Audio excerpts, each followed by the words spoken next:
Fala galerinha, beleza?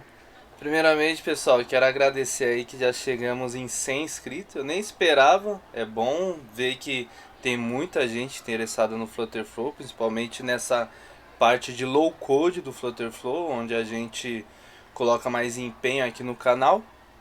Então sejam todos aí muito bem-vindos e vamos continuando a série aí das Custom Actions. Esse pretende ser o último vídeo aí da série falando sobre ações. E nós vamos falar de duas ações, uma que um inscrito pediu muitas vezes, até que eu decidi fazer. Eu não aconselho utilizar muito no aplicativo, mas serve de conhecimento, tá bom? Vamos ver aí. Primeira é a localização. Só que essa localização é diferente, ela é por IP. Então eu aperto aqui a localização e ele traz o meu IP, o continente, o país, aí a sigla do país, ou a outra sigla, latitude, longitude, a cidade, traz qual operadora, traz o estado e traz o CEP aproximado, né? Não vai trazer exato, porque ele pega pelo IP da rede aí que a operadora está distribuindo, ok? Vamos ver como que é no código. Esse código é bem simples, tá? Localização. Pode ver que eu usei duas linhas de código. A biblioteca já entrega tudo. A biblioteca public IP address. E eu só crio uma variável que aguarda o getAllData da biblioteca. Na biblioteca tem como você filtrar os dados que quer, mas nesse caso a gente trouxe todos os dados e eu retorno como JSON, porque eu já sei que a biblioteca é JSON, porque eu li lá no pub.dev, tá? Aí só coloquei a dependência aqui do public IP address.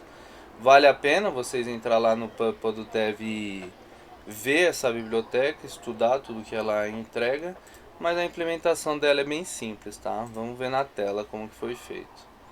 Na tela eu tenho um botão e esse botão eu chamo minha ação de localização, não passo nada, mas defino a saída, que a saída nós vamos utilizar lá na tela.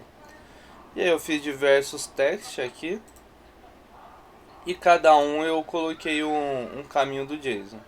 IP, continente code. Aí, como você sabe que são esses caminhos? Porque a primeira vez que eu rodei, eu dei fiz um dialog e coloquei a saída inteira. E aí ele me trouxe todos os campos e a saída. É assim que eu mapeei essa API, mas também poderia ler toda a documentação, mas dessa forma foi mais rápido, foi mais fácil. Não indico muito utilizar essa biblioteca, porque não tem a permissão do usuário para isso, então você coleta esses dados sem o usuário permitir.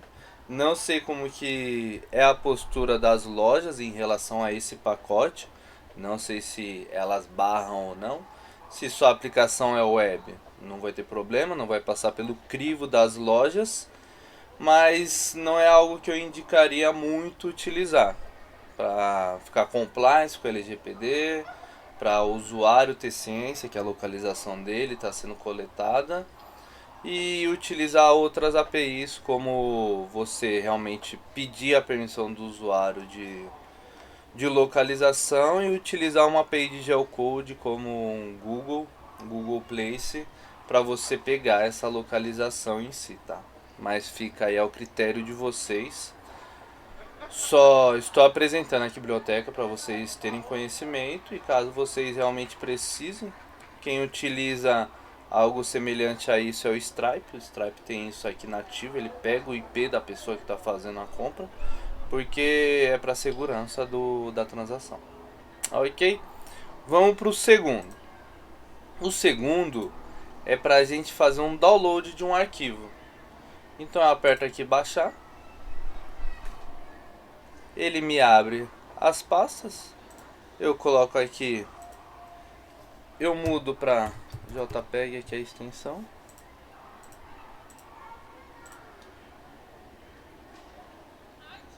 Baixei. Na hora que a gente abrir,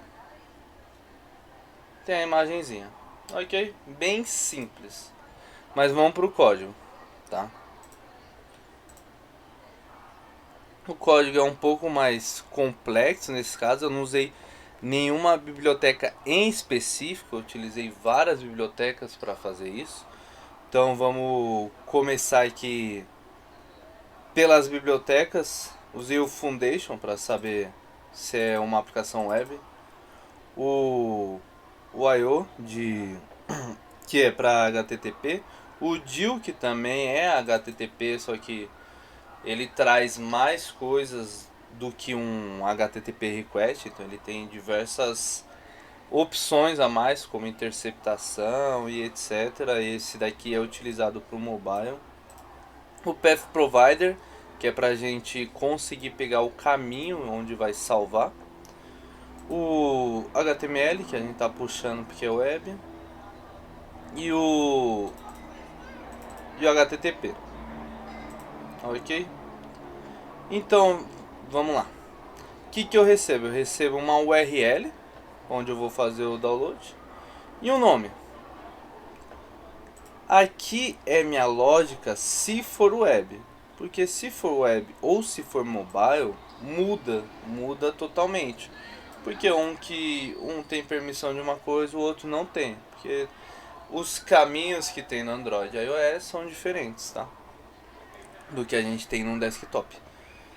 Então, eu dou um request na minha URL, transformo ela em blob, e depois de criar o objeto blob, eu baixo ele. Tá? Para quem não sabe o que é blob, eu indico aí dar uma estudada nesse tipo de arquivo, é bem interessante, tem alguns bancos de dados que trabalham com ele. E a gente utiliza muito para criar o objeto base 64, criar o URL. Isso em JavaScript, tá?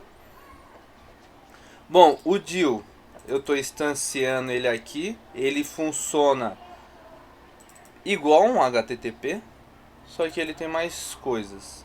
Então eu instancio ele aqui, dou um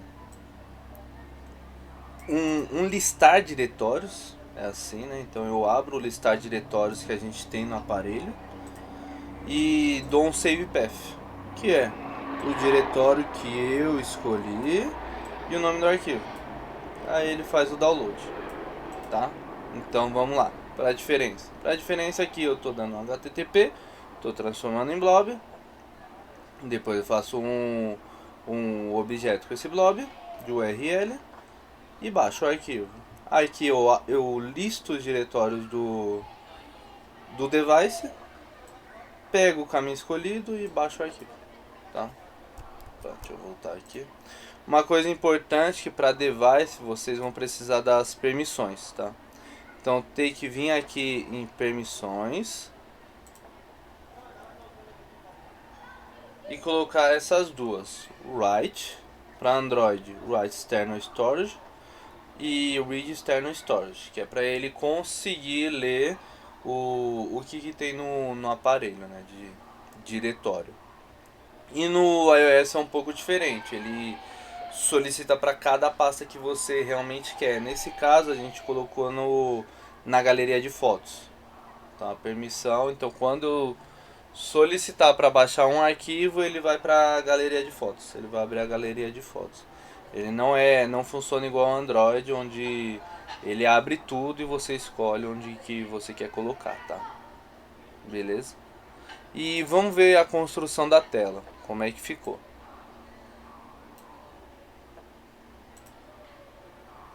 Bom, eu coloquei um botão.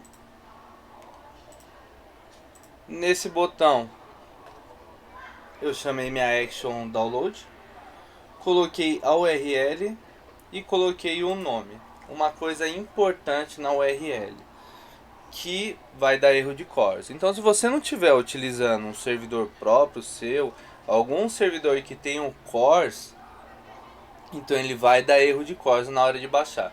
Nesse caso aqui, para esse vídeo, o que eu fiz? Eu coloquei um CORS proxy. Então esse core proxy consegue tratar o CORS para mim e me entregar o arquivo que eu quero. Por isso que eu tive que renomear para JPEG, porque ele me entrega tudo como TXT. Aí eu renomeando, aí vem a imagem certinha, porque ele me entrega os dados tudo em TXT. Porque estou utilizando esse Course Proxy, tá? Não indico utilizar ele em produção, ele não é para muitas requests, ele realmente é para mais testes em si. Se você entrar no site deles, eles mostram tudo como é que funciona. Você coloca aqui o Course Proxy e o que você quer, tá? Então fica a dica aí para quem tem muito problema aí com Course.